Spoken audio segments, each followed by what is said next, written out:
Addiction, recovery, redemption. These are survivor stories. You are listening to Shattered. Today with me, I have Lynette Gilmore. Thank you very much, Lynette, for being here. You're welcome. Thanks for inviting me. Yes, ma'am. You had a normal childhood, so kind of tell me, you had you had a good mom and daddy base. Yes. So Yes. tell me a little bit about that and how it started from there. Well, as a child, we had we were raised by both our parents. And so I had a good home life, had a great mother and father that provided for us. They set rules for us, and we had rules that we had to go by. And we didn't have all that freedom that we thought that we needed as children. And seeing my friends and cousins, get to go to ball games and stuff, and we had to ask permission. And sometimes my dad would tell us we could go, and sometimes my dad would say, no, you're staying at home.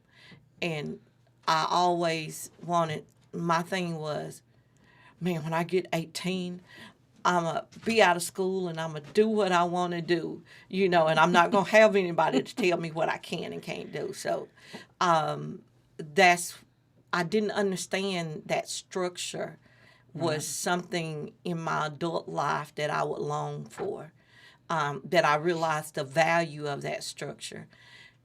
And my dad would always tell us, because I didn't understand, he didn't even allow us to stay away from home a lot. Like friends, we could have friends or family that could come over and spend the night with us, but we could never go spend the night with them. And I never did understand, well, how come we can't go stay all night with anybody? And my dad would always tell us, when you're here with me, I can protect you. He said, when you're not here, I can't protect you, and I don't know what's going on. So in my house, I'm going to know what's going on with my children. And so, and I kind of think my brothers, them too, kind of felt some of that, because we had a mother and father. My dad, on the weekends, Friday after work, he would take a drink. He would drink some. And on Saturdays, but Saturday evening, he cut it off, and he never would pick up another drink to the next weekend, because he was always ready for work, going to be ready for work, and he didn't allow it to get in the way of that. And so, we wasn't brought up into an environment that led us down the path that we took. It was just something of our own, just decisions that we made in our, in my adult life anyway. And I had a picture of how I wanted my life to be. I watched Leave It to Beaver all the time, and I was so mesmerized by that June and Ward Cleaver life. The family structure where we sit down to eat, because in our home, we never was allowed to not sit at the dinner table. Our daddy, although my mom worked at night in the restaurant, she would start the meals, and me and my sister, when we come home from school, we had to finish the meal. And when my dad come in from work, we had to have the table set with the serving bowls. All of us sit down at the table to eat together. And it wasn't any distractions, no TV or anything. So I was used to that family structure, sitting down, eating together. And so watching Leave It to Beaver and watching June and Ward Cleaver, Ward come in from work, June there waiting on him with the newspaper and his slippers. That's the life I wanted as an adult. That's how I wanted to raise my children, and wanted that lifestyle, but didn't know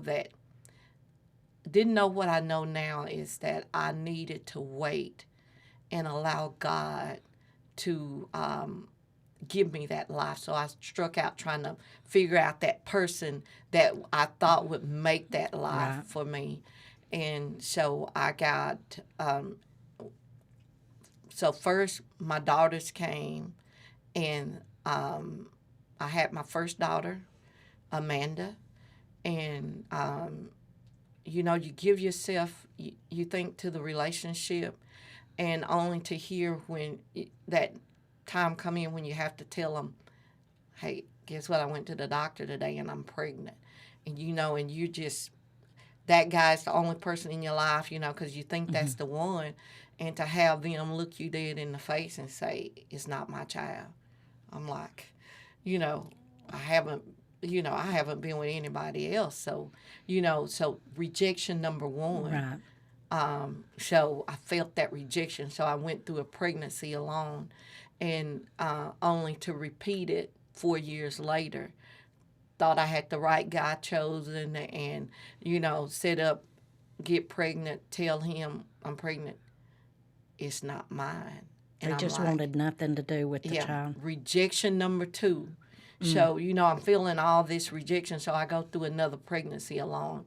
Well, I say alone by the father not being there to help me through the process, but my family stood by me, and they were always there. And so had it not been for them, I don't know what I would have done. But I had the support and the love of my family. And so I go on, and I go through life, and I just say I'm sworn off relationships. You know, just I worked, raised my girls the best way I knew how with what was instilled in me. And then I started remembering the importance of what my mom and dad taught us as children, and realizing the importance of family and structure. And I just decided, you know what? I'm swearing off this. I'll just, you know, I don't want another relationship, don't want the hurt anymore. So I went years without having a relationship, and then bam, I get in this relationship, and I'm working, you know, have a good job. I'm human resource coordinator at the Columbia Forest Products, the plywood plant here locally, and drawing a good salary and everything. And I meet this guy, and I'm thinking, man, this is the one. So, you know, we decided that was my first experience of living with someone, because I made up my mind. And that's something that I thought I would never do, but I ended up doing it with him. So we moved in together and set up home, and found out, you know, this guy, he was selling drugs. And in my mind, I told myself, you know, this is the relationship I want. You know, this is how I want my home set up, so I can separate the two lives. And I told him, you know, hey, you do what you do, just don't ever bring it to my house. Don't bring it around my children. And you're 30 by now. And I'm 30, yes. And so I deceived myself thinking that I could separate the two lives. And this went on for a few years. And, you know, along with the drug selling, I mean, he was staying out all night, and other women involved. And to eventually, in my weakness of me just wanting him there with me, I allowed him to bring the drugs into my house. You know, I started adapting to his lifestyle. You know, started to pull down the walls of what I believed and what I wanted for my life, because I wanted that relationship more than I wanted that stability of and morals of what I was raised with. And it was at that point that, you know, things just started to flip, because the more I allowed him to bring the drugs in, you know, and then it got to the point where he would tell me, so-and-so come by, will you just give him this package? So I started, you know, reaching out. What drugs were you selling? Crack cocaine.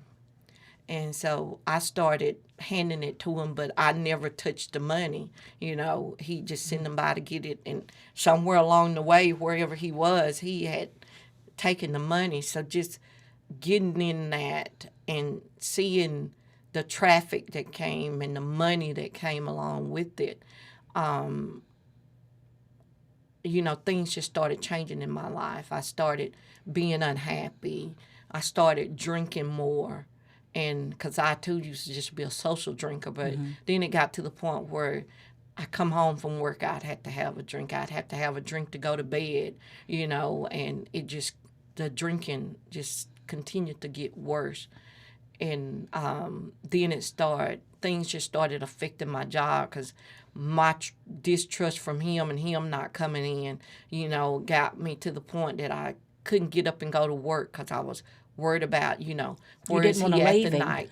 Who is he with tonight? And all of that. And then we come in with this.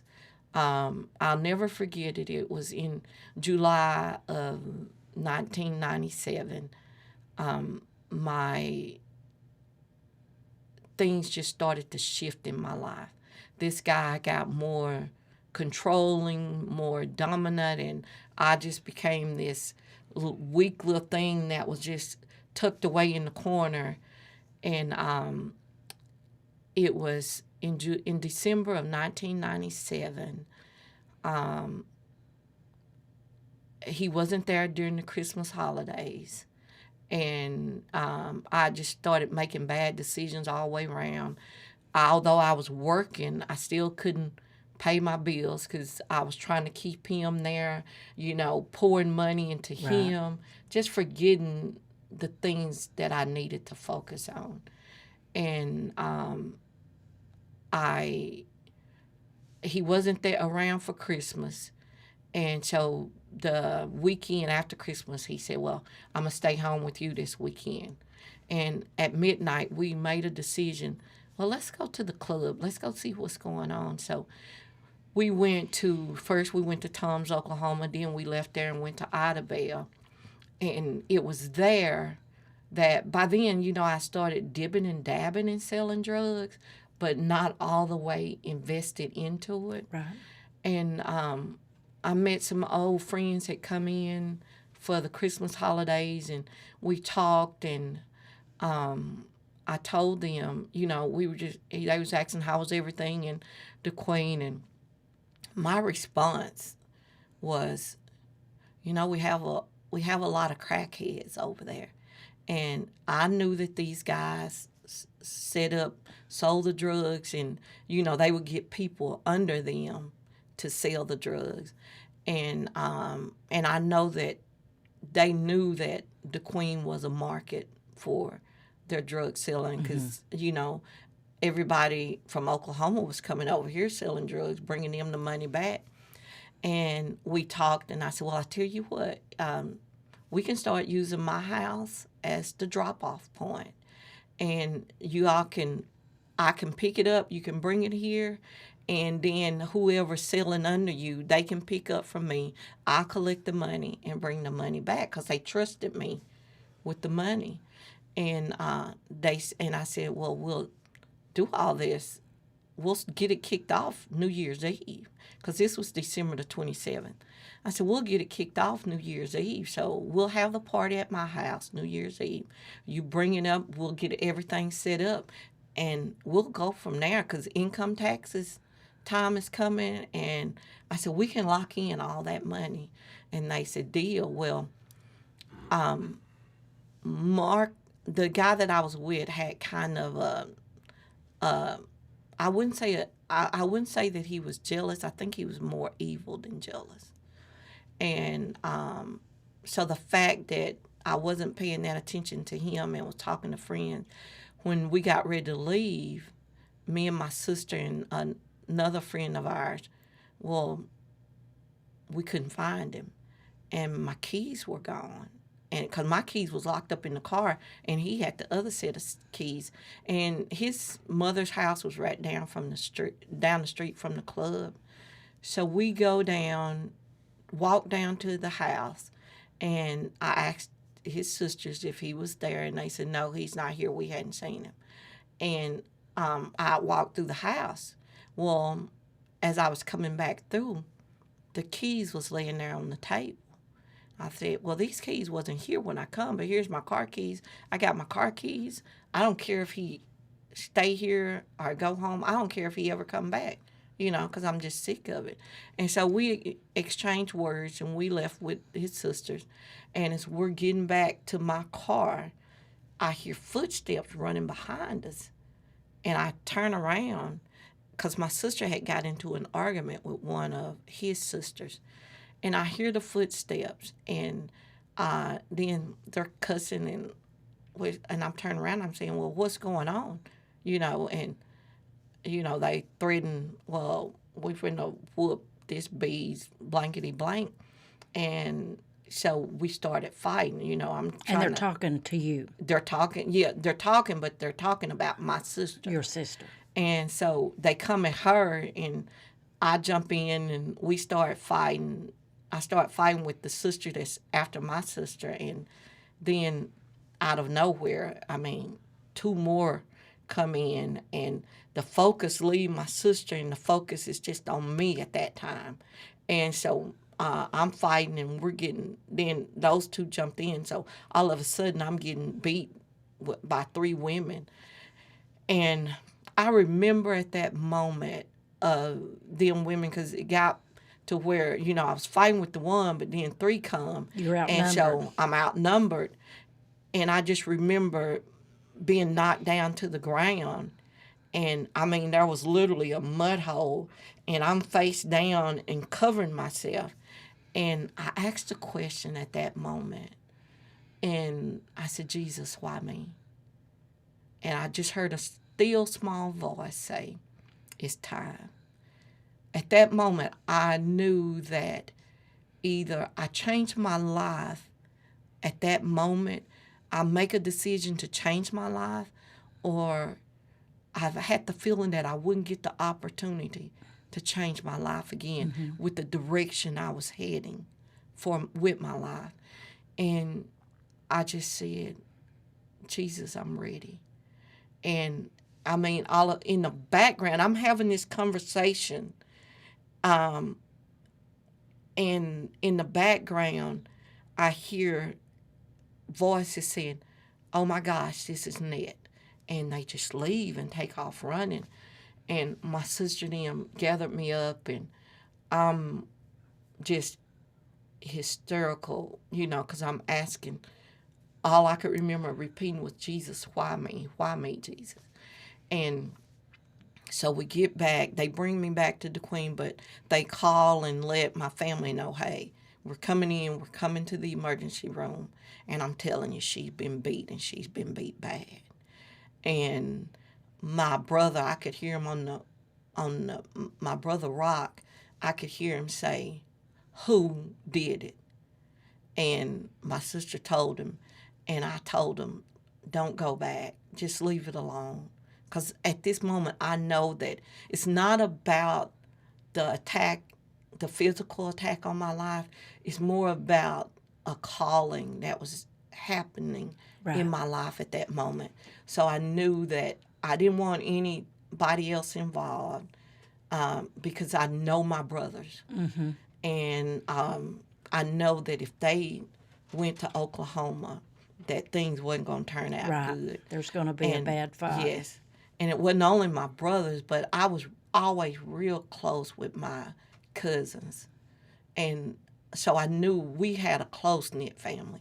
So I knew that the troops was going to rally up, and which they did. And they got in a caravan. As I'm headed back here, my sister headed back here with me, they're headed to Oklahoma. And we get to the emergency room. We stop at the emergency room, and I'm just quiet. I'm broken inside. I'm crushed, not understanding all that was happening. But I could remember my girls coming to the emergency room. And when they saw me, they had so much fear. How old were they? Brittany, at that moment, Brittany was like 8. And Mandy was about 10 or 11. Right. Mandy was about 11. And I remember them looking at me and turning their heads. And I didn't see them no more after that. Because, they done the x-rays, and I remember them walking away crying, and I couldn't say anything. All the chaos that was going on around me. My older brother, Roy, coming in and looking at me and going out.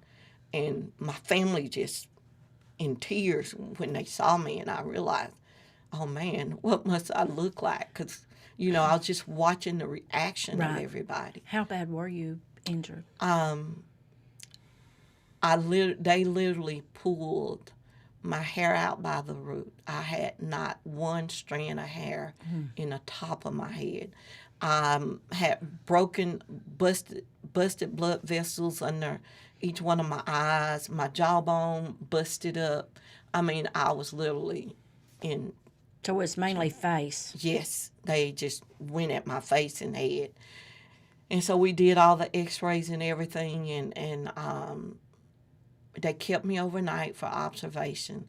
And then I go home, and I'm still not focusing, because still in my head, there's this conversation going on with me and Jesus, and me knowing that I need to change. And I remember asking where was the girls, and they said they're at my mom's house, and they didn't want to come. And I said, they don't want to come home? And they said no. And they just couldn't bear to see you. They couldn't bear. But they told my mom that if my mama don't change, I don't want to go back. Right. And I mean, that was something that crushed me to hear that my girls, who in my mind I said this whole lifestyle that I dealt when I was dealing drugs, it was all for them. That wasn't what they wanted in their life. But I convinced myself it was this, and if somebody if the crackheads wanted to do crack, that was on them. But if they wanted to give me their money, I would take it and show them how to use it. That became my mentality. And I don't even know where that part of me come in at. I guess because of just the rejection in my life from the people that I wanted my life to mean something to. Right. Now I look back, and I wanted my life to mean something to them, and they really didn't matter. They didn't matter. But at that moment, I didn't know they didn't matter. All I know is that I wanted to belong, because I was so socially awkward, because I've been so protected and so guarded. And I just wanted to be a part of their environment. And so at that moment, I decided that I was going to accept Jesus as my Lord and Savior. And I talked to my sister about it, because she was already a Christian, and she was always praying for me. And I told her, I said, I made a decision. And she said, what was that? And I said, I've decided to accept Jesus as my Lord and Savior. And I said, I'm going to church Sunday, and I'm joining church, and so which I did. But I'd always been told that if I give my life to Jesus, everything would be okay. The total opposite happened. Everything wasn't okay the way I thought it was supposed to be okay. I thought I wouldn't have any more problems anymore. Everything would be good. I wouldn't have to suffer anymore. My life, I thought it was going to change. Not understanding that it was changing, but it was my perception of how that change should be. So it wasn't the situation in itself. It was what I believed about the situation. And what I believed about the situation, by what I've been told, if I give my life to Jesus, my life would be so much better. And so I took that as is. I wasn't going to have any troubles anymore. Just change instantly. It was just going to change instantly. Didn't realize that there was a process that I had to go through. And so I joined I joined this church, surrendered my life to Jesus, became a part of this church, only to feel the worst pain in my life, the worst rejection in my life, because in this world, I knew how to deal with the rejection and hatred and the ugliness. I knew how to be a part of that. I didn't know how to deal with rejection in the church realm, because my how I felt the Christian should be was loving and caring and understanding.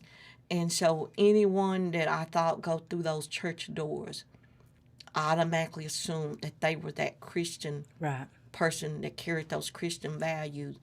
But I found out that everybody that go through those doors, it's a difference in religion and having a relationship with the Father.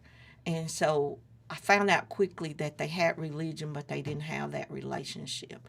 And it's the relationship that changes us. And so I ended up getting hurt in the worst way in the church. And the thing behind that hurt was, as I started surrendering my life to Jesus and started going through the process, there was moments that rose up in my life that I was having financial difficulty. So in the midst of that financial difficulty, I would, because I had pride bigger than the state of Texas. I was a very prideful person. And I didn't want people to see that I was having struggles. Right. And so I never did go to anyone saying, hey, I need some help with this. Can you, what do I do in this situation? I just tried to fix everything myself because I was used to taking care of myself. I was used to taking care of my daughters. And so I just didn't ask anyone for help. And so I went back to what was familiar. I knew that I could call the guy that I dealt the drugs for. I could call him, get him to bring me something, go pick up something. And in a night's time, I could come out the hole that I was in. So even after me being surrendered my life to Jesus, there was still a part of me that would still go back to that old way of thinking, that old way of living. And I would say, it's not going to hurt anything. Nobody will know. You just do if it I a time or two. Just do it a time or two and just stop. Just long enough to get up on my feet. And so I swayed back and forth from that for a while. And I remember my girls coming in one day, and they looked at me and they said, Mama, they was out in the neighborhood playing, and it was an adult that told them that they lived in a crack house. And they come and they said, Mama, why do they say that we live in a crack house? I said, well, who told you that? And she told me the person that told her. And I march out my house, and I go and I knock on this person's door, and I ask the question. I said, have I ever sold you crack before? And I said, no. And I said, why would you tell my girls that they live in a crack house then if I've never sold you crack? And you've never been in my house. So why would you tell them that? And, you know, for an instant, the old me stepped back in. And I told him, if you ever say anything to my girls again, because if you have a problem, you need to come to me. If you ever say that to my girls again, I said, I swear to you, I will clean up Harvey Drive with you. Do you understand me? And I walk away, and in my head, I'm thinking, I hear this voice, girl, you know you sell crack, you know? And I'm like, but they don't know that. You know, they don't know that. I know that, but they don't know that. They're not supposed to know. and so if they don't know, if I've never sold it to them, that was my twisted thinking. Yeah. If I've never sold it to them, they don't know what I do. Not realizing that at night they probably see all the traffic. Right. in and out my house. Never thought about that. And but and it was somebody out the church. And so my thing, I get back home and I'm saying, here it is. They supposed to be deacons. They supposed to be leaders of the church. And why wouldn't they come to me and talk to me about that? Why would they go around and gossip about it? So it's obvious that they know, but why don't they come and talk to me? So that's rejection getting put inside of me all over again, just awakening that spirit of rejection that I pack so far away that I don't want to deal with because there's so much pain tied to it. And so I talked to my sister about it, and my sister was like this: if I don't know nothing, don't tell me, because I don't want to know truth. You know, I don't want to know all that you do. I don't want to know all that I hear you do. I just don't want to know about that part of your life. But I told her, you know, I don't know how you go to church week after week, day after day. And I said, the people inside that church, I told her, I said, they are rattlesnakes. They are mean as rattlesnakes. How can you be a part of that? And she was always telling me, she said, Ned, you can't go in there looking at the people. I'm saying, how can I not go in there and see the people? You know, they talk about my life, but their life is no better than me. But they judge me. How can I not see that? And she said, you have to get past that, because if you don't, you'll lose yourself. Right. And I said, well, I don't know much longer I can do it. I told her, you don't understand. I said, I've learned to live in the world, but I don't know how to fight for myself in that environment because I'm oblivious to that life. So I don't know how to fight for myself there. And she was all telling me, you don't have to, though, but if I don't, who will? And so this went on, and I go into such a deep depression to where, I mean, I can't even get up out of bed. I can't even be a mother to my kids because, you know, but I'm still trying to make my way to work. But it rolls around, and certain dates I won't remember because it was certain dates that was pivotal points in my life.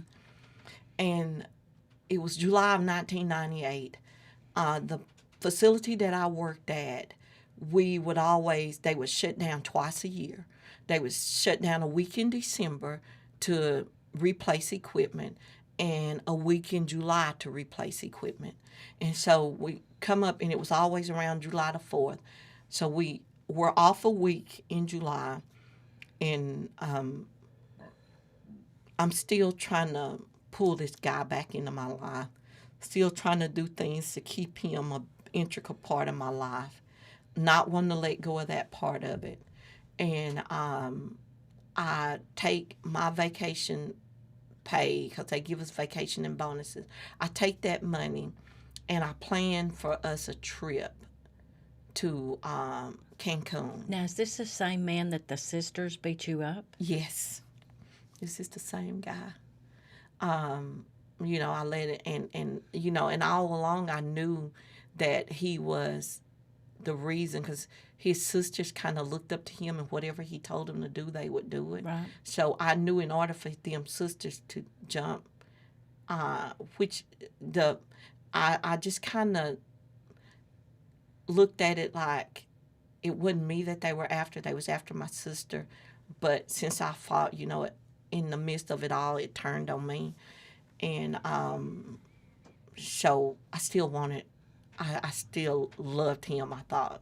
You know, I still loved him, and I still wanted to bring him into my new life. And you thought a trip to Cancun. And I thought a trip to Cancun would start fixing some things. And so I called him and asked him, if I pay for the trip, would you go? Well, yeah, I'll go. But he was on parole out of Oklahoma. And so we found out that there was no way he could board that plane without that release from the parole officer. Mm-hmm. And so but I'm saying, well, I'm believing God that he's going to open up the door, not understanding this whole thing, that he'll open up the door for you to come. So I'll go ahead. I was just excited that he accepted that I'll go ahead and pay for the trip. So a long story short, I paid for the trip. His parole officer wouldn't allow him outside of the country. So we just didn't go. So that money, and I couldn't get a refund on that money. So that money was just wasted. So in my mind, I thought, well, there it is. Now, get this. I'm still living what I thought a Christian life, still in church and everything. And all of a sudden, I need to replace that money. So I take a trip to Oklahoma, pick up drugs, sell those drugs to make that money back. And so I wouldn't feel the pain of that. But anyway, when we go back to work, after our vacation, go back to work, and I'm told that they're shutting down the company. They're locking the doors. This was on Monday. We was called into a meeting. They locking the doors Friday. No warning. And if we left before we finished up all the orders we had, then we would cancel out our service package for those of us that was getting service packages. So we just had to stay there. And so that Friday come, have no job, and I started, well, that's okay. I can get unemployment, so I started trying to live off the money that I had and the unemployment coming in. And I started putting in applications, and no luck.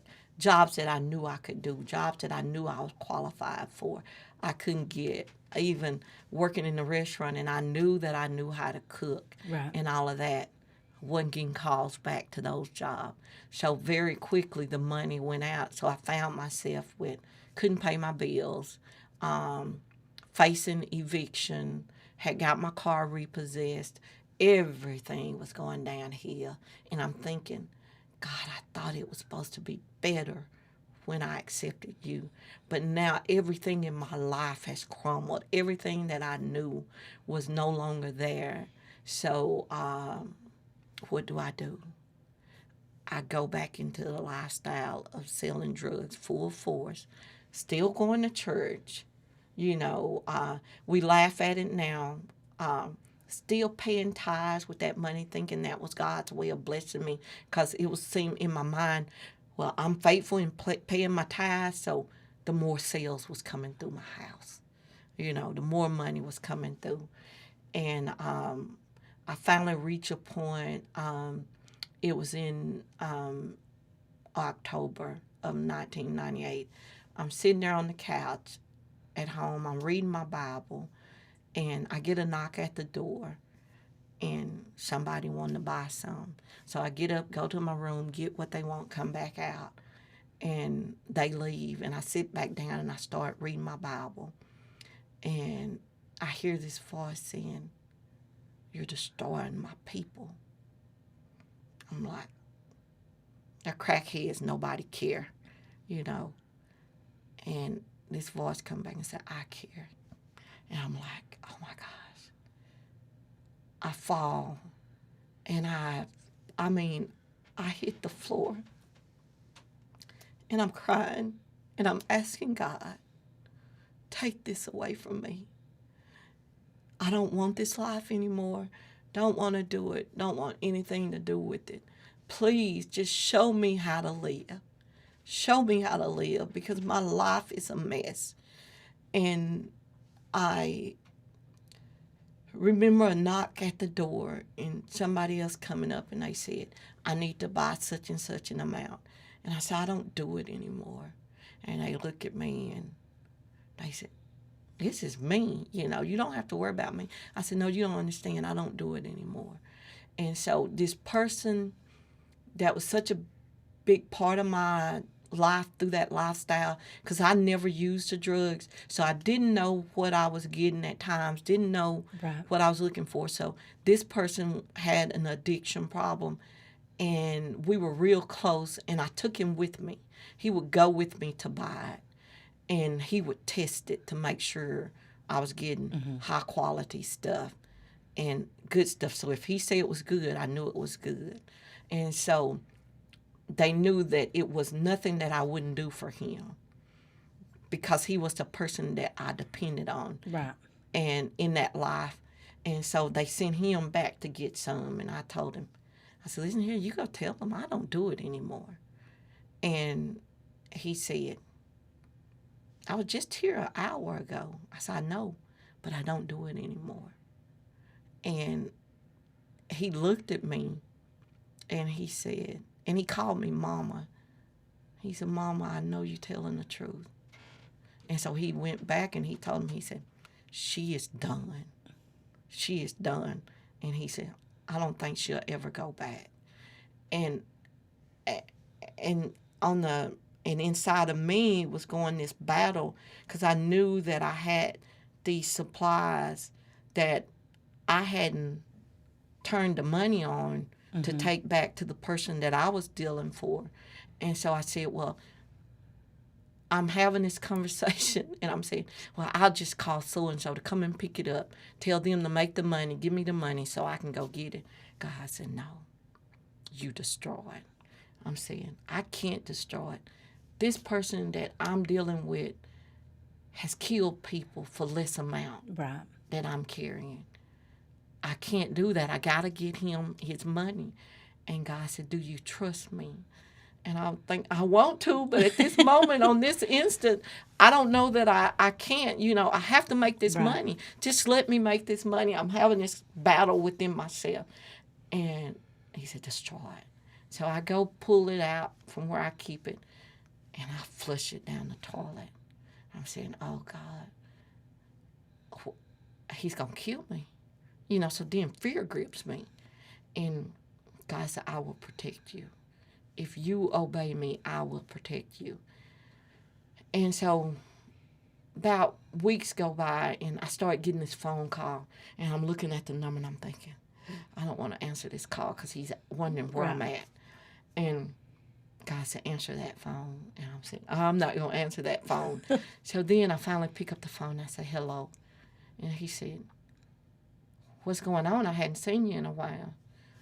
I said, well, I need to talk to you. And I tell him, you know, I'm trying to change my life. I need to change my life. And I'm spiraling out of control.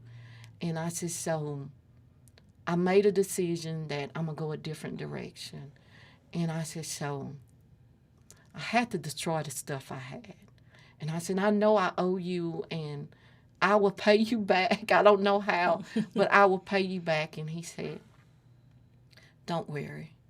He said, because I never thought you belonged in this life anyway. I'm like, okay. He said, take care of yourself. And he said, and I'm glad you made this change. And I'm like, whoa, okay. So. What a relief. What a relief. And so my life goes on. Things get worse. And God started dealing with me in a way of I know that he was getting rid of all the residue of that life, because he didn't want it coming into my new life. There would be no way in my life that I was going to be able to tell people that God allowed me to come into my new life with the things that I gained from that life. And so I started losing things all over again.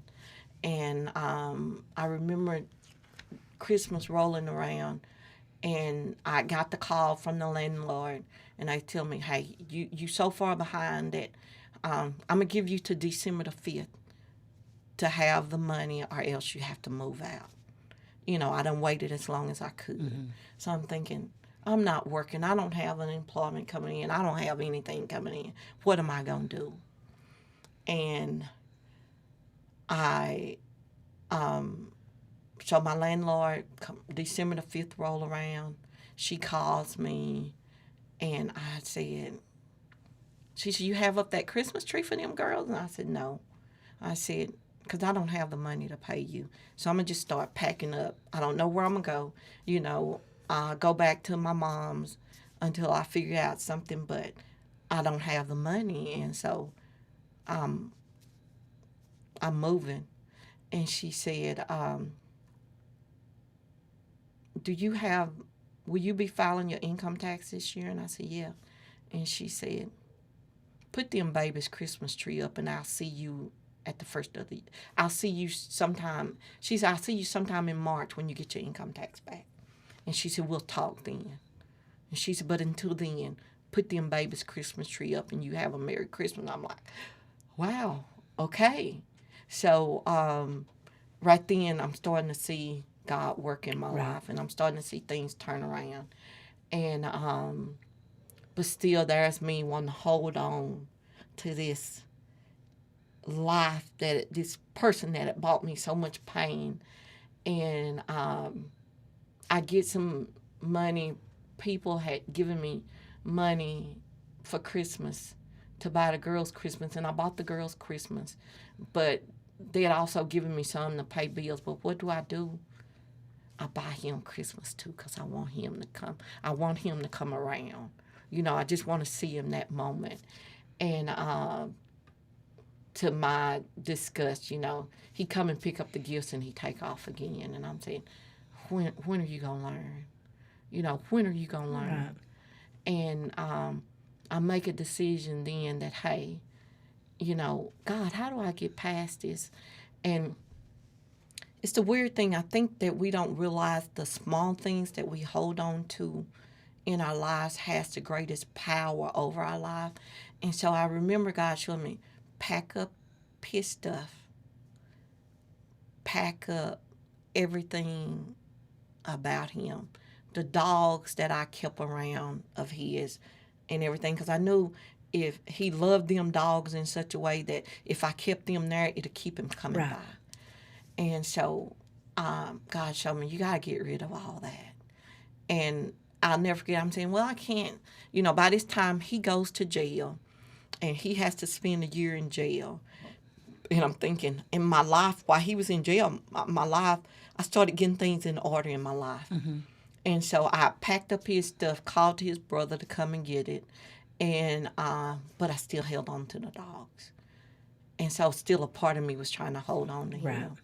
And my neighbors was telling me, those dogs are getting out at night and they are tearing up the garbage, our garbage can. I'm saying, those dogs are not getting out. Every morning I get up there in. So, you know, it's not those dogs that's doing it. And I remember getting ready to go to this revival, another pivotal point in my life. And I'm getting ready to go to revival. And as I'm walking out the door, my phone rings. And I take my phone. Well, it's this person that's been such a negative influence in my life. He's calling me from jail, and he's giving me his date that he's getting ready to get out of jail. And everything that I ever wanted to hear him say, he was saying it on the phone at that moment. And my sister pulled up to get me, and I said, hey, I got a phone call. I'll walk. You just go ahead and go. I'll be there.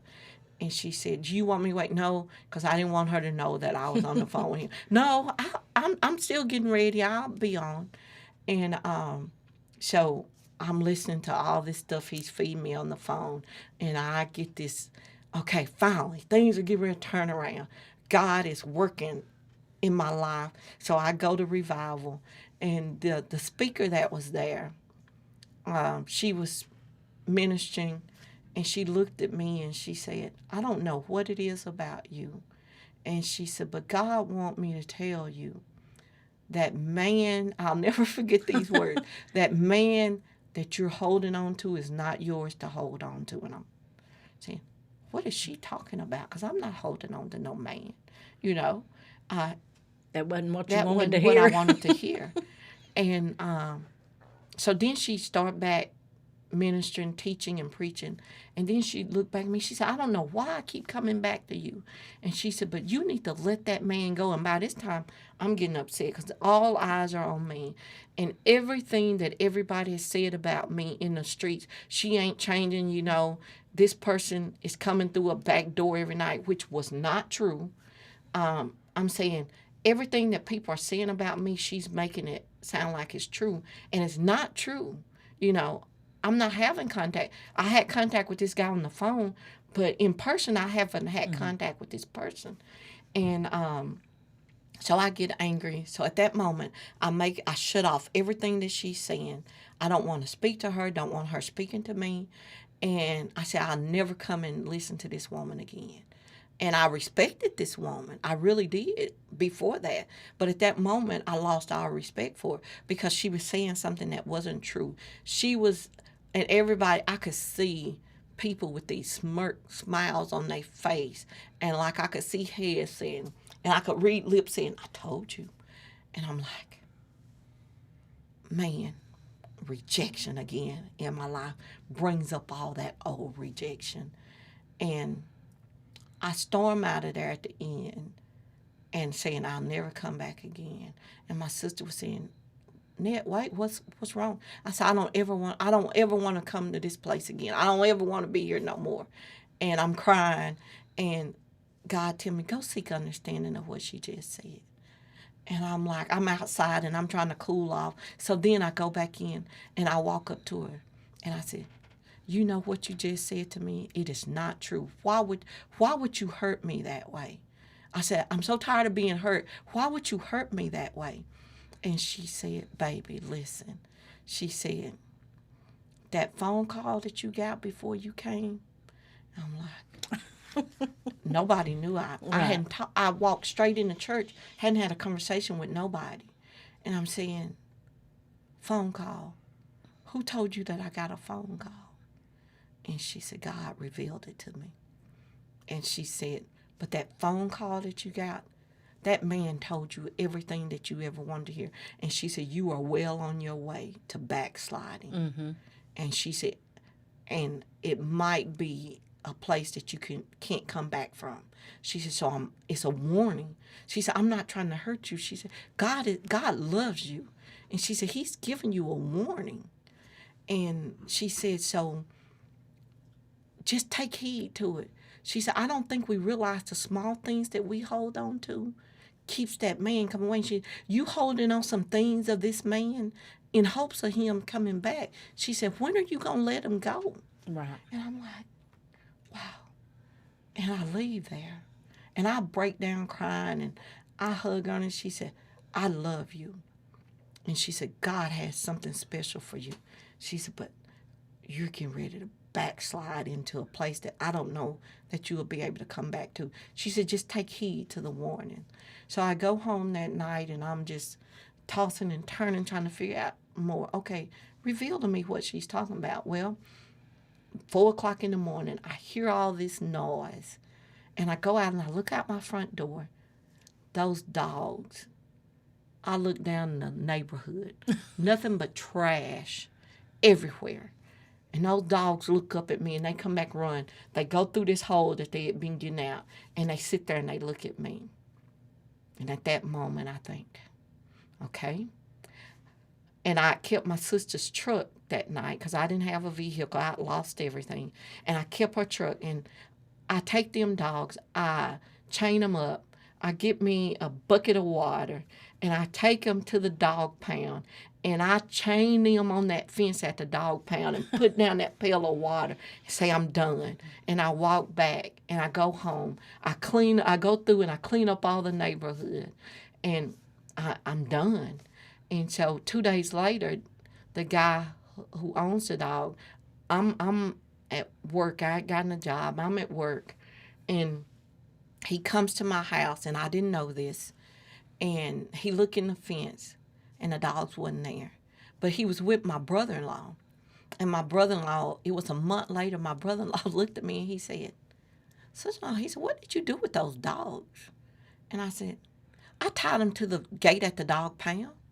And he said, well, when I picked him up from jail and we come straight to your house and we were sitting there, he went to the fence to look at the dogs and they wasn't there, and said, he looked at me and he said, man, she's moved on. And he said, what make you say that? He said, those dogs are not here. He said, if she got rid of those dogs, she's moved on and she's not going to ever look back. And I looked at him and I said, so y'all came by? And he said, yeah. And he said, but are you going to give him another time? I said, I'm done. I'm done with that life. I don't want that life anymore. I'm done. I'm moving forward. And so that started the beginning of my new life, moving forward, getting rid of all the old. Those dogs was the last residue of my past. And I don't think we realize those little bitty things that we hold on to are usually the things that pull us back. And so I'm moving forward and I'm free. And I know my life is getting better. Although looking at the physical things in my life, I mean, they wasn't getting better. Because I still didn't own a car. I'm still struggling to make ends meet. And 2 years later, I get a phone call from this guy that I dealt drugs with. And so people in the street still talk. So he said, man, I'm just hearing how bad you're doing. And I hate to see that. He said, won't you just come over, pick up something to get up on your feet, to get you a vehicle so that you're not walking everywhere. I can't stand to see you live like that. And I look and I tell him, I said, you know what? If I have to pitch a tent in a field, we're going to be okay. That was a test. That was a test. I'll never go back to that life. And so I never turned back to that life. But then that life it was just little things in that life. I knew that I wanted to help people turn their life around. I knew I wanted to be a part of that. And as I'm moving forward and starting to go back to the places, starting to talk to the people in addiction and wanting to be a part of helping them turn their life around, not knowing that my life behind the scenes was coming unfolding in a way that I wasn't prepared for. And so the years go on and I continue to grow spiritually and continue to get that foundation in my life. And thinking that finally, I think I'm in smooth sailing. But you got to understand, I never really dealt with those painful parts in my past, not realizing that had a big part to do with my future, because I was going to run into some situations in my life that was going to reactivate that pain from the past, because I hadn't dealt with my past.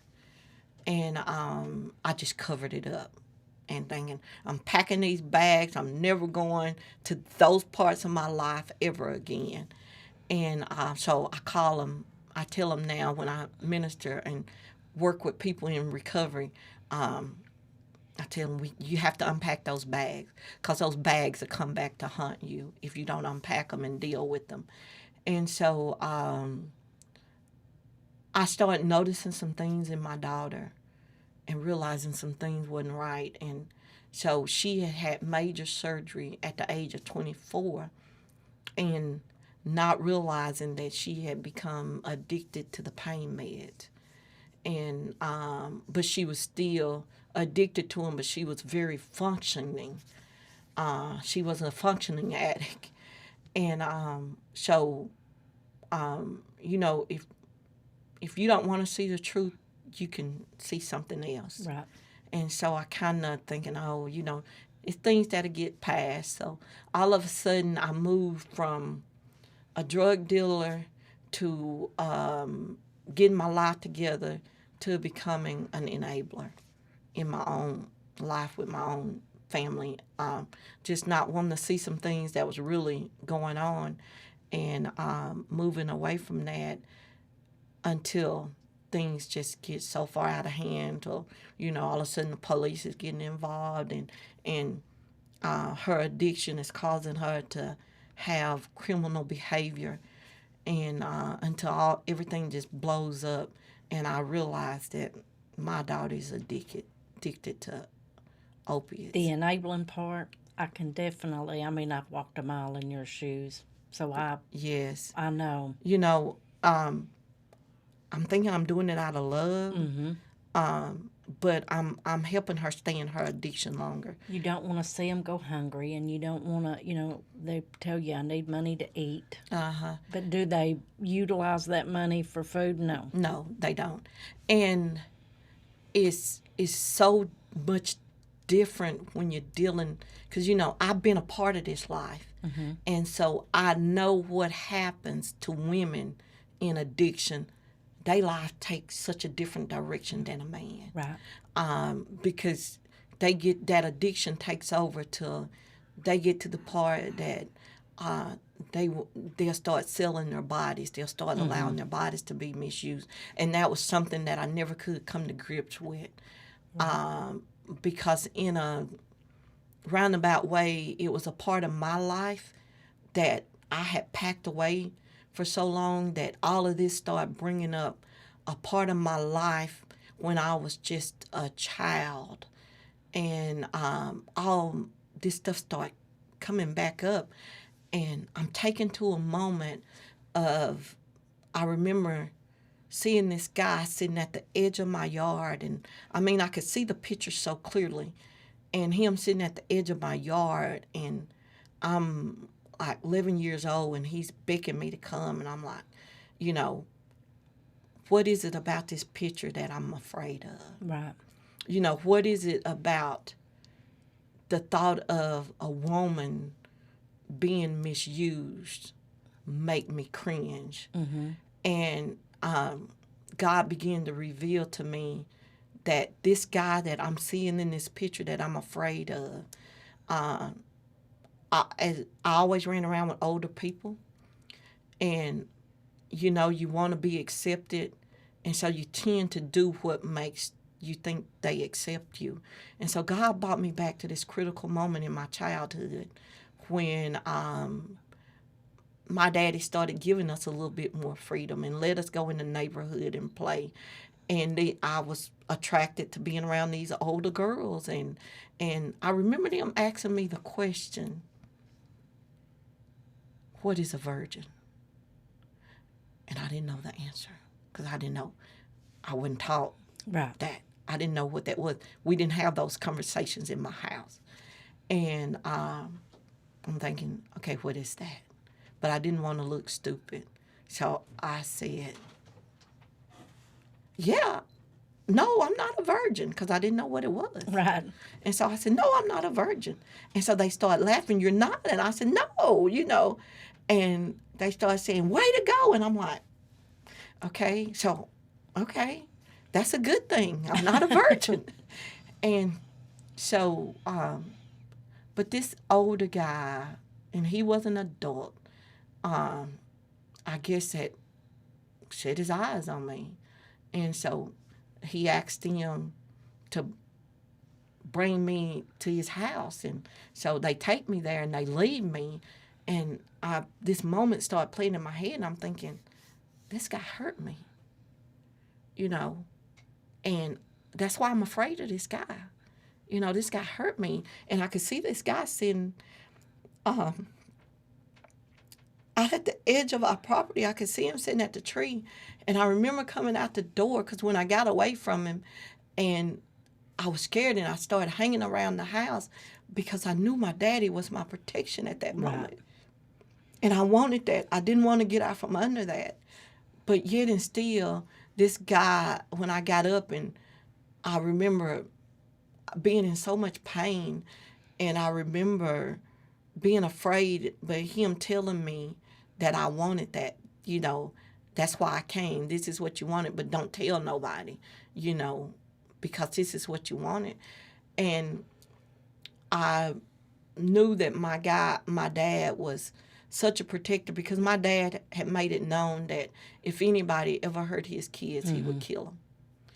And so all the fear of that, and not to mention at 11 years old, I didn't know what was happening myself, but it was a pain that I hid away and didn't understand all of that. And all of a sudden, all this stuff started coming up. So I knew then that even with all the things my daughter did to me in her addiction, I couldn't let her go. Right. Because I was brought back to that place that I never dealt with, that I never told anybody about what happened to me. I didn't want happening to my daughter. And that too led me on a path that I wouldn't allow my daughters to stay all night with anybody because I kept them close. And because of that thing that I didn't know what I was protecting them from, but it was a memory in my life that I didn't want to remember. Right. And so I kept them close. And so I couldn't bear the thought of my daughter. I mean, she stole from me. She wrote checks on me. She about bankrupted me. But a part of me still couldn't let her go. Because I knew if I let her go, and with the state that she was in the addiction that she was in, if I let her go, I couldn't bear what men would do to her. Mm-hmm. Because I know the pain of that. And so I became such an enabler in her life. And she would get arrested. She would call me on the way to the police station. I would meet them there. Right. To get her out. And I remember them talking to me and saying, Lynette, she'll never change if you don't allow her to hit rock bottom. And I remember saying, that's not your daughter, that's my daughter. And you wouldn't do it for your child, so don't even tell me how to raise my daughter. Right. Okay? God hadn't released me to let her go yet, so I can't let her go. As hard as it is, as much as she hurt me, and she hurt me so bad, that she could do all of this to me, knowing my struggles in life, and that she could just take the money that I worked so hard for and just waste it that way. So I'm still loving her, but I'm getting so angry inside. Right. And it's so hard for me to say today that the things that ran through my mind started telling me that I would rather see her dead than to see her in that life because it wouldn't hurt as bad. And I didn't know how to stop it. Right. I didn't know how to I didn't know how to let her go. I couldn't let her go. And so it was to the point that Robert and Chris, and we laugh about it now because I said, you all don't know how upset I was at you. From every time I walk in that jail door and I would see the disgust on their face saying, oh, here she is again, to bail her out. And Robert was saying, Lynette, do you know how you would tell me you just want her to be safe? He said, she's safe here. Right. He said, just let her stay. She'll be okay. And I'd leave there saying, that's not his child, so how's he telling me this? It's not his child, that's my child. And I can't let her go, so I burned her out one more time. And each time I burned her out, she'd get deeper and go deeper in trouble. And it just, my enabling just got so bad. And finally I realized to the point that she got in some trouble that I just finally said, I don't even know if I want to do this anymore. And I started realizing that you're safer in there. Right. Because she's gone through the program, and that was the greatest joy in my life to see her graduate that program, only to see her fall out that program. And I'm so careful because I know that she's not a failure, but she did fail out the program, and that was hard for me because by this time I come involved with the program. Mm-hmm. And so for me to watch group after group graduate, to know that my daughter didn't finish it hit a hard place in my heart. Right. And I realized that, hey, I was praying and I wanted her delivered from that addiction. And God began to say, do you want her delivered? Or do you want her free? Because there's a difference. Mm-hmm. And I realized I'd rather see her locked up to where she was safe. Because I started fearing that moment that I get that phone call that she's overdosed. Mm-hmm. Or that she's been killed from that things that she had gotten involved with. So I finally took Robert's advice, and he told me that last time. He said, Lynette, let her stay. She'll be okay. Right. Let her stay. And I walked away. He said, now, let her stay. And I said, I'm going to let her stay. And I let her stay. And so I told her, I said, I'm not getting you out this time. You're going to be okay. I said, I've gotten you out time and time again. And you She's get worse. got to fix herself. Yeah. And I said, so you're going to have to fix it. You're going to have to figure out where the disconnect is. You got to figure out why you keep coming back. I can't figure out that for you. You got to figure out. I said, you got to deal with those hard places in your life that led you there anyway. I said, until you start dealing with that, you're going to be bound for the rest of your life. And I said, but I'm letting go, and I'm going to trust God with it.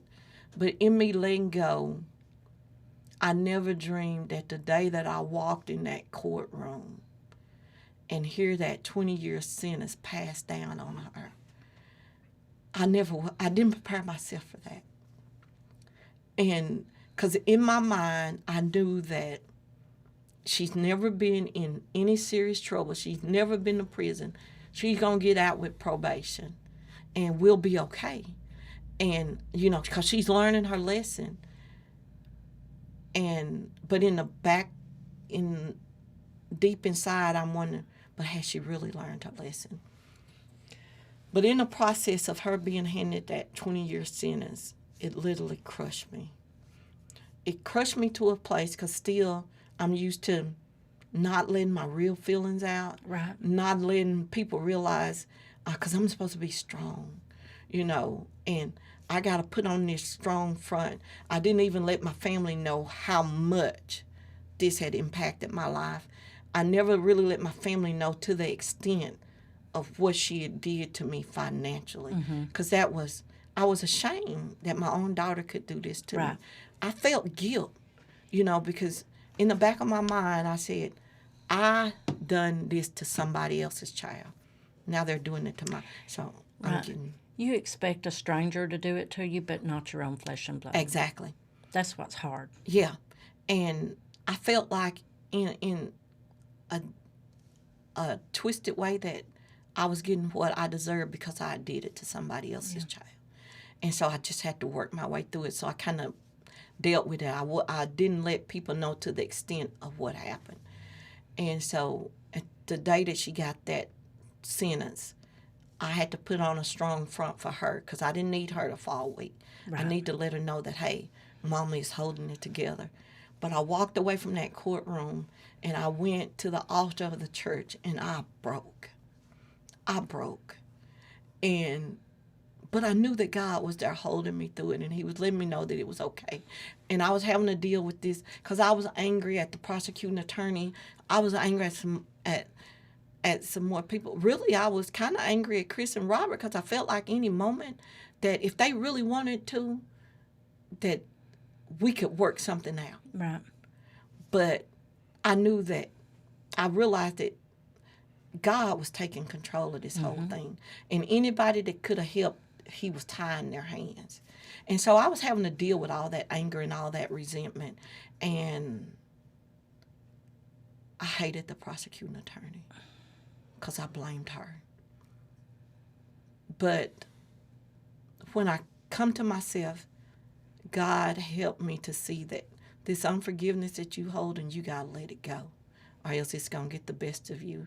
And so I realized that Aaron Hunter wasn't to blame of my daughter being in prison.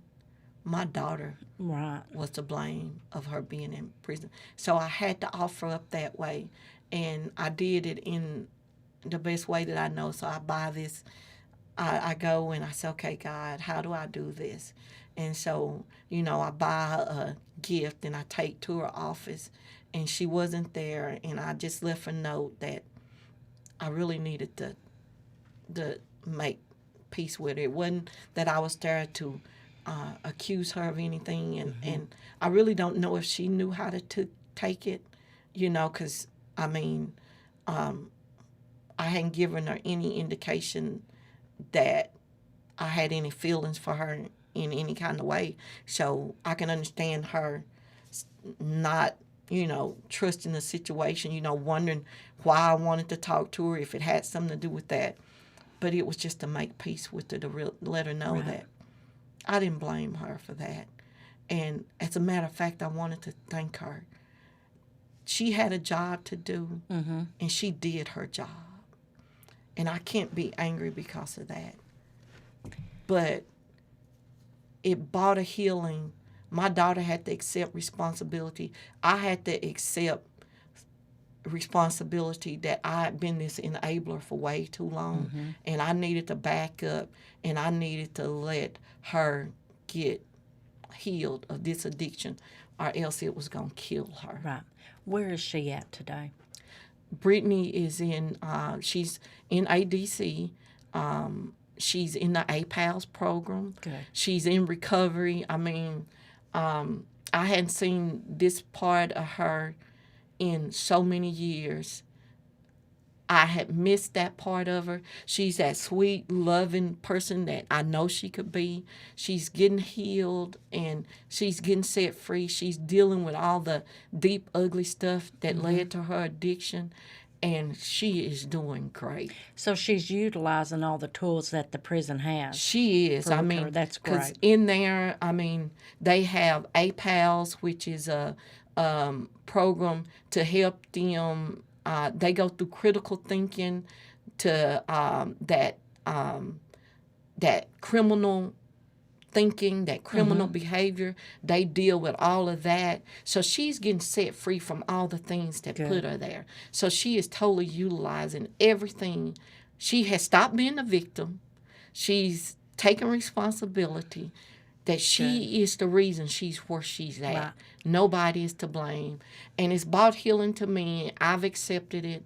And now I'm working with, I work with the SAE program. I'm doing the educational part of it. So you went and got the training that you need. Yes. And you become a substance abuse counselor. Yes. I have my degree in I have a degree in applied science, concentrating on substance abuse and alcohol counseling. And so I'm working in that field now. And it took all the messes of my life, all the messes of my daughter's life to help me understand addiction in a new way, to where I'm more focused on, because in addiction we go through the thing that make us vulnerable to the disease of addiction. Right. And everybody that lives, that is living, is vulnerable to this addiction. It's what we do with the things that make us vulnerable to this addiction that leads to whether I'm going to be an addict or not, whether I'm going to carry this disease. And, we deal with the biological vulnerability, which has to do with our genetics.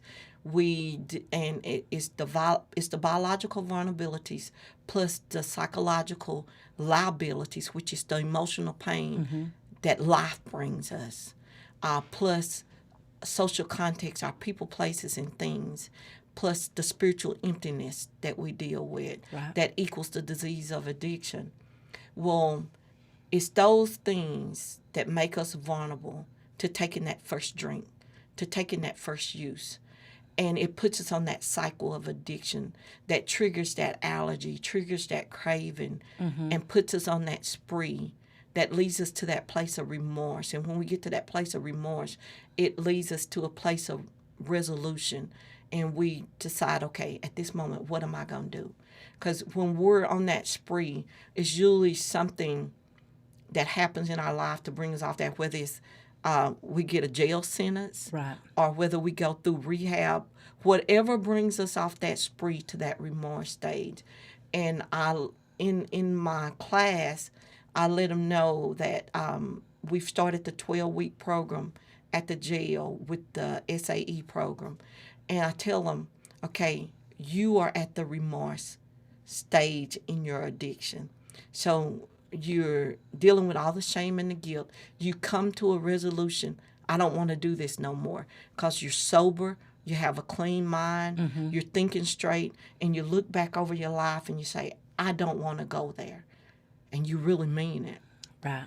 But in that resolution, we come over to this emotional barometer, which the emotional barometer is where we hold the shame, the guilt, the pain, the rejection, all the things of life that has happened to us. So we're in that pause stage there, and we have to ask ourselves, what am I going to do from here? It's the decision that you make at that point that's going to determine where you go from here.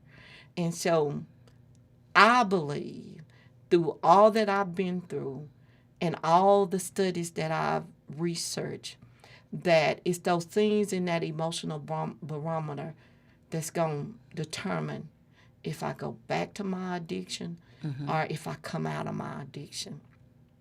And at that point, I have to make a decision that I have to visit those hurtful places in my life. Right. I have to start dealing with them. I have to come to grips with them. I have to get rid of the shame and the guilt from all of that. I have to let go of the unforgiveness that I hold, or if I need to offer forgiveness, or if I have to let go of the unforgiveness that I'm holding, I need to do it in that place. Right. And the way I start doing that in my place is take advantage of my 12 steps. I start working my 12 steps, not just going over it, but I really start working my 12 steps, because it's those 12 steps that's going to lead me on a journey within myself. Right. And it's within myself that I have to deal with all those things to open up, to help me deal with life. And that's where I'm taking them. I'm challenging them to dig within themselves. Let's not just do this surface stuff anymore. Let's go deep. Let's deal with the thing that led us to addiction in the first place. Let's start unpacking our bags, Right. so to speak. Some of them have suppressed those feelings for so long they forgot they were even there. Exactly, because they are painful places. Right. And who wants to revisit that? Right. Who wants to relive that? But it's those places that we have to revisit and relive to be set free. Absolutely. I believe that. And I tell them, bad seeds get planted in our life. Some of the bad seeds I'm responsible for getting planted, but some of the bad seeds I'm not responsible for getting planted. Like me, this girl at 11 years old that get taken advantage of, and they convinced me that that's what I wanted, but at 11 years old, I've never known that Right. side of life.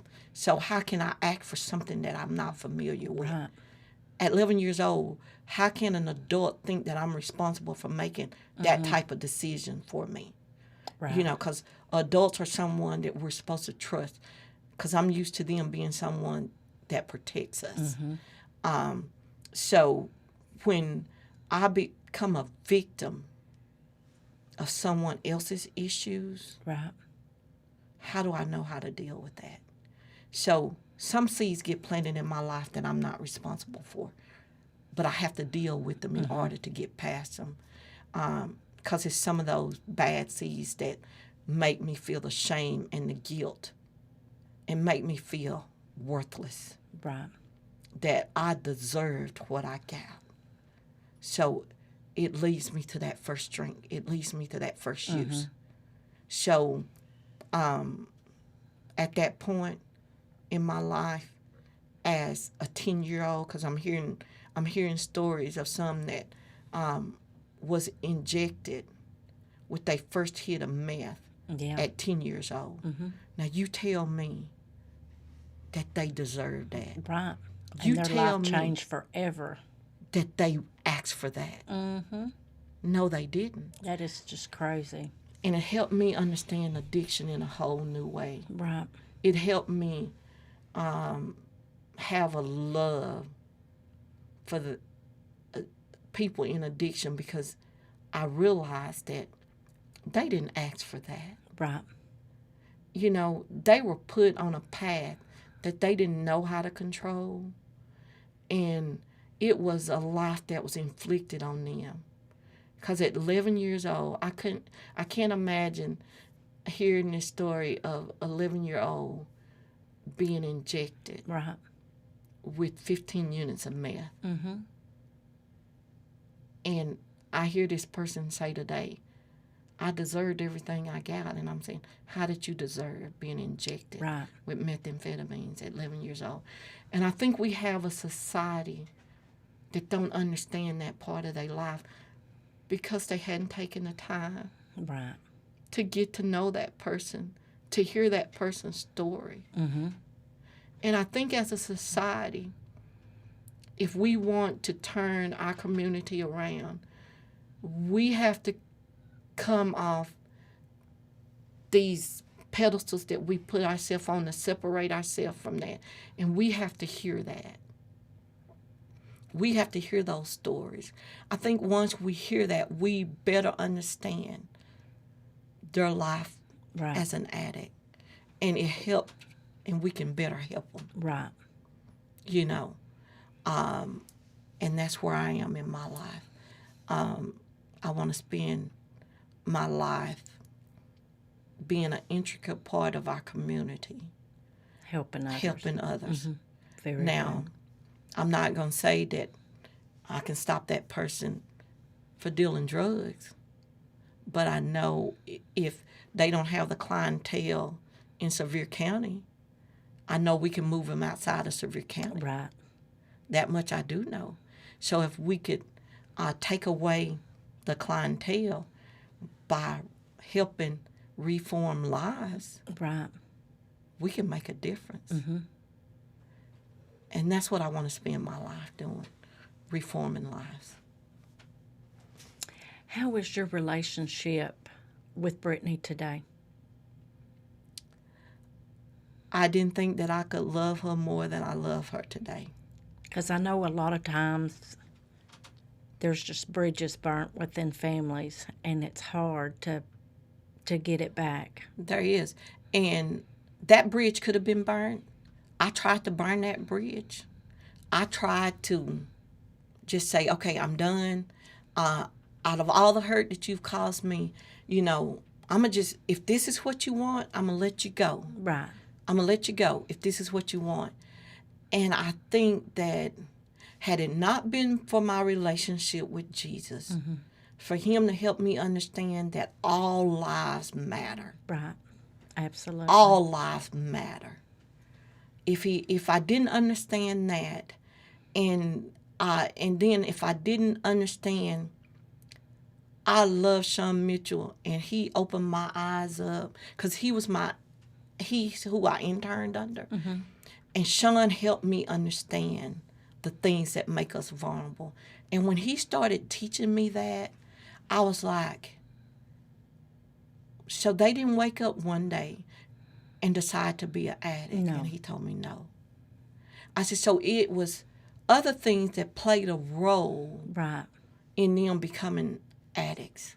He said, yes. Absolutely. And I said, so if we start dealing with those things that make them be addicts, the thing that made them be addicts can be the very thing to set them free. From being Mm-hmm. addicts. And he said, you got it. And I said, okay.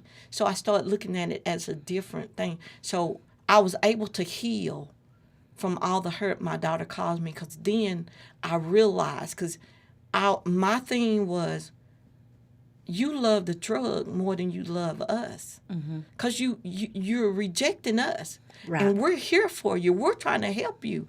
And you're rejecting us. You're rejecting the love of your daughter. You're rejecting the love of your mother. And you choosing drugs over our love. And she said, Mama, I'm not. She said, don't say that. And I said, what can I say? Right. You keep choosing this path. Right. So you're choosing that over that, not realizing that the only choice she had was not to ever start using. Right. But once she started using, the drug chose her. She didn't choose it no more. It chose her. So all this time I'm thinking that she chose drugs over us. I realized at that moment that it was something much deeper going on inside of her. Right. And so we had to start dealing with that. And so that helped me heal. That helped our relationship heal. Because all of a sudden, a light bulb goes off that she really, in her own mind, she loved us. But she didn't know how to come back to that love. The power of drugs. Yeah, that's the power of addiction. Mm-hmm. It kept making a choice for her. Right. She no longer had that choice to make because it kept overriding every choice, every logical idea she could have made. That diseased part of her brain kept overriding the rational part of her brain. And so it kept overriding any logical decision that she could make. It kept overriding that, because she never dealt with the pain that led her there in the first place. So now she's dealt with that and it's repaired our relationship. And so that's what I could say is that's why I want to get the education out there, not only for those that's going through addiction, but the public needs to know. Absolutely. I think it'll open up a whole different understanding like it did for me. To realize that this ain't a path that they're choosing. When they say they want to stop, but they go back to it, they really want to stop at that moment. They really do. But it's something more powerful choosing that. So I'm teaching the group that I'm working with now that as we take away all the bad choices that you made in your life, we have to replace them with good things. We can't just take them away and say, okay, go back out there. Because guess what? When these good choices that they're trying to make start falling apart, when people that don't understand this, when a society that don't understand this start rejecting them all over again, it reactivates those painful places in their life that they say, okay, just like I did, I know how to master this life. But this new life, this life of sobriety that I'm walking in, I don't know how to master that. Right. So they go back to what's familiar. So we got to teach them how to master this, how to put, when we're taking away such a big part of their old life, we got to start putting something back in its place to let them know, something that they can hold on to, something that they can move forward to. We can't just take it away and say, okay, put them back out there with the wolves. Right. We can't do that no longer. We have to stop that. And that's what we're doing in Sevier County. It's working in this community. It really is. It really is. Now, is it fixing everybody? No, because all we can do is give them the tools. Right. And start leading them how to apply those tools. It's just like any trade. If I can teach you a trade, I could teach you all the material that you need and give you all the material that you need for that trade. But if I never teach you how to apply that trade, right? Yes, it's those tools are not doing you any good. So I can give them to them, I could teach them to them, but I also had to teach them how to apply it. Right. And once I start doing that, guess what? Now you have to start applying. I've given you everything necessary, just like a mother eagle, when they start pushing their young out. Now I'm pushing you out, and those wings that I birthed you with, and those wings that you have, I've shown you what they're there for. Now you got to start using them. So now they have to start using them. And so that part is on them. But I have to give it to them, and then they have to start applying them. Right. So if they get out there and decide not to apply them the way we've shown them how to apply them, do that mean we failed? No, we haven't. It's a part that they have to play. Absolutely. I can go so far with them, but you also have a part in this that you have to put to use. And so helping them understand that I'm going to do my part, but you have to do your part. Right. It's a teamwork thing. Right.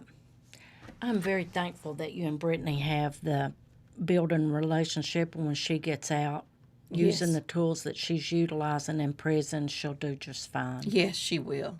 I have no doubt about that. Now that fear is not there of her coming back out, getting tired with, because she's already starting to sit guidelines for her. I tell them that I have to make a decision in my life about what I will do and what I won't do Right. before I get in that situation. I have to already have my mind made up before that situation comes up to Right. me. I already have to have a decision made. Okay, what I will do and what I won't do. So when that situation come up in my life, I can walk away from it because I already know I'm not going to do that. Right. It's usually too late for me to get in a situation and have to make that decision because it might be a weak moment and I might not make the right decision. So I'm teaching them, know while you're here locked up, going through this 12-week program, already start to set yourself goals of what you will do and what you won't do. Right. So that when the situation come up, you already know I'm not going to do it. Right. Thank you so much, Lynette. Yeah, thank you for inviting me. Your story is very compelling, and you're helping others Yes. by a substance abuse counselor, Yes. and you're changing lives. I hope so. I just know that as a believer, as a Christian, I have to see people how Jesus see people. Right. And and We're all God's everybody's children. life has worth. Right. And so I have to start looking. I don't care what decisions you made or what mistakes you made, your life still has value. Absolutely. Thank you very much. You're welcome. Hi, I'm Dee. I'm the host of The Shattered Podcast. Please like, subscribe, and don't forget to hit the bell on the notifications so you won't miss an episode. I'm very passionate about helping families. If you are an expert that would like to help or would like to share your testimony, please contact me. Thank you.